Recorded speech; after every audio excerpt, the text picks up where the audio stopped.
Okay, so I printed every month I print a prototype, and then I send it to you and Dana for your approval, and then if you like it, then we go forward.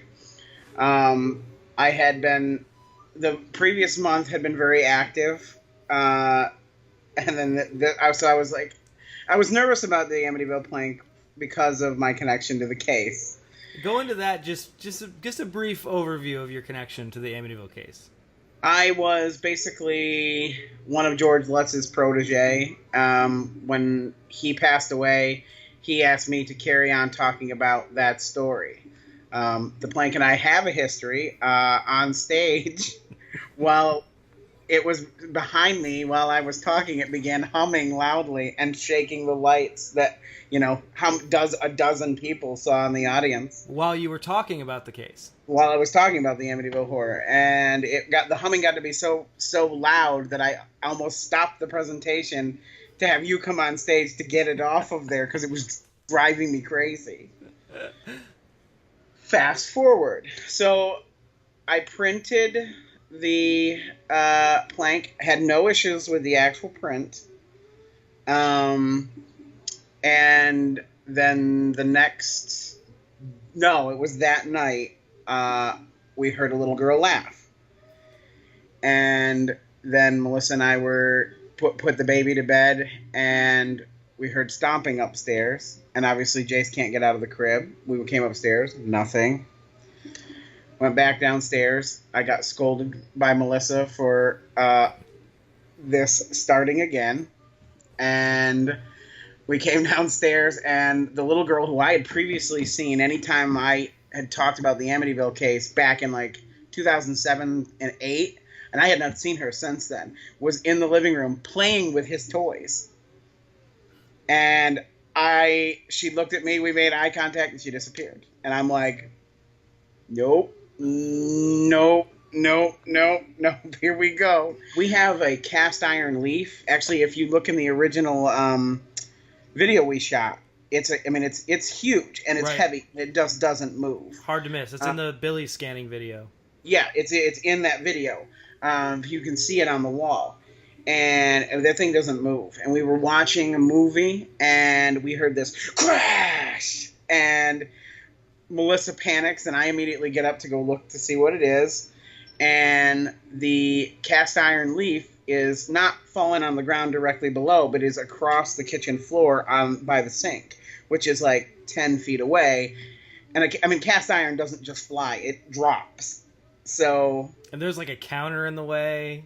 There's a table in the way. There's and it's just a really, really long ways. And cast iron doesn't just slide. There's no way it could have happened. But yet it did. Ty, our Chihuahua, started to behave erratically. Now, Ty has been with me. He just turned 8 2 weeks ago. And he had been with me during the initial phase of Amityville Rising back in the day. And he began to bark erratically for no reason. He was barking at something in the corner of the room that wasn't there. And he's a really chill dog. He never does anything of the sort unless he sees horses on TV or another dog. But he was losing his shit. I haven't told you this yet. We were in bed in the middle of the night, and the little girl was standing at Melissa's feet while we were in bed. And I'm like, so Melissa was less than thrilled with me about that. She was just standing watching us. We've had knocking on the windows. She did see there was a gray cloud thing right at our front door, or the back door. You know, the back door by our porch where you and Dana and I sat out that night? Right. There was a gray cloud at that door, and then it moved to the window, and then it moved to another window, and then around to the other side of the house. It was like it was circling our house. Then I can show you. You can see where the printer is over in the back there. Right.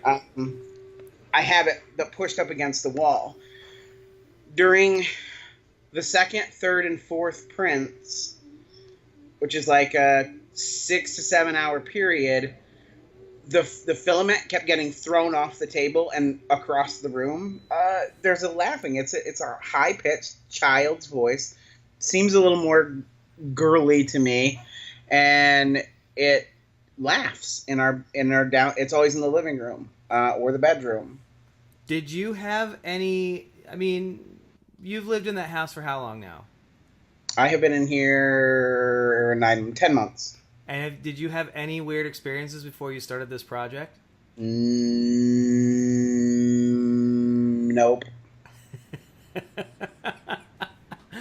Okay, so it's a hologram Iron Man light. 3 times tonight, it has turned itself on and off for no reason.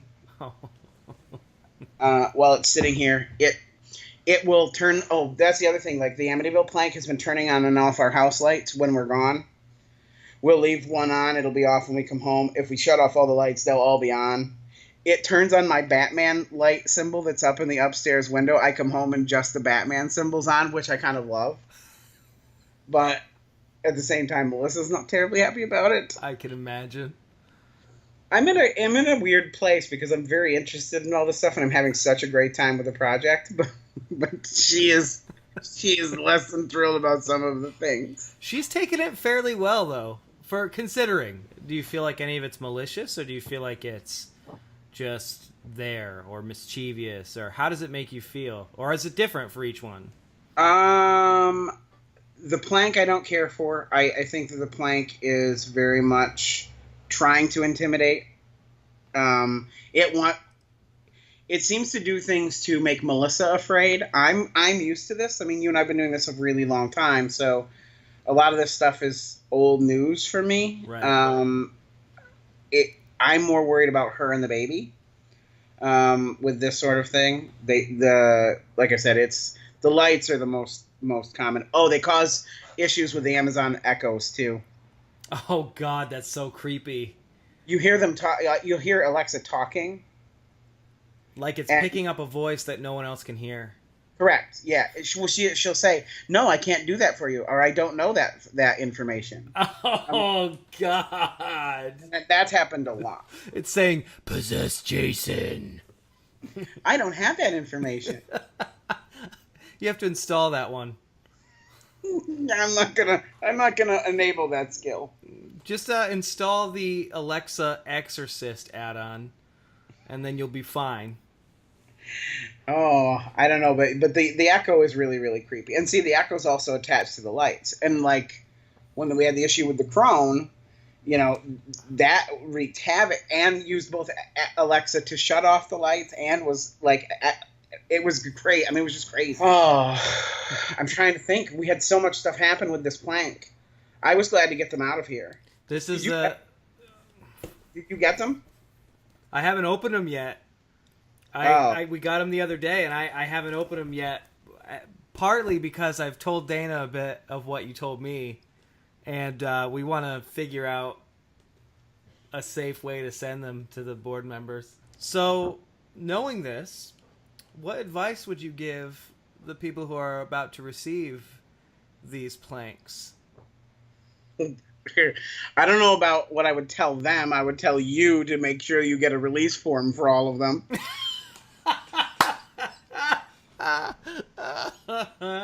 Oh.